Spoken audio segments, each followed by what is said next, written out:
বাড়ি ভাড়া বাকি কয় মাস, তবু রুগ্ন ক্লান্ত দেহটুকু ঘিরে অত্যাশ্চর্য আবরণ নিয়ে ঘোরে তালি দেওয়া অস্তিত্বের সামগ্রী সংগ্রহে অভিরাম পাল।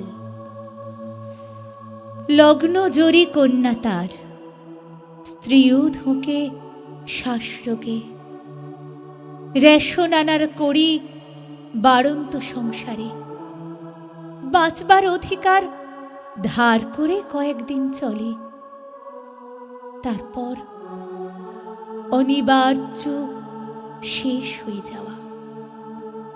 এই তো সেদিন ছোট ভাই মারা গেল রাস্তার মোড়ে গুলি খেয়ে। ওদিকে অনেক রাত্রে ফেরে একদা সুন্দরী তার বোন, তনিমাকে চেনে সব পাড়ার মাস্তান।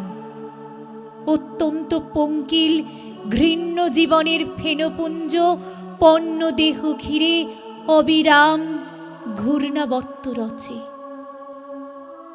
ইতিমধ্যে আকাশ কি ফর্সা হয়ে ওঠে, নীল নীল আকাশের গায়ে লাগে কাশফুল মেঘ, ছোট ছোট আশ্বিনের বাৎসরিক সমারোহ ভেসে ওঠে চোখে। ঢাকিরা বায়না নেয়, স্কুলের উদ্গ্রীব ছেলে মেয়েদের শিরদাঁড়া বেয়ে ছুটে শিরশিরিয়ে ওঠে। খেলা খেলা অন্ধকারে আলো, উঠোনের কোণ, ভাঙা দালানের কোণ, উঠোনের ঘাস ওঠা বুকে, স্টেশন, ট্রেনের বাঁশি, পোড়া কয়লার ধোঁয়া গন্ধ, আর হঠাৎ দূরের দেশ, পাহাড়ের বাঁক ঘুরে পদ্মবিল।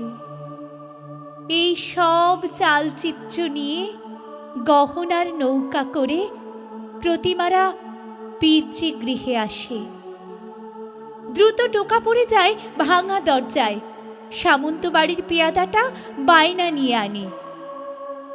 মোটা থাম, পূজার দালান, ভুলে গেল আজকাল পরশুর কথা, ভুলে গেল অনশন, অর্থাসন, বিরোধ, বিদ্রোহ আর মিছিলের সং, সব ভুলে গিয়ে আশ্বিনের সোনার সকাল ডাকসাজ প্রতিমায় রং দেয় অভিরাম পাল।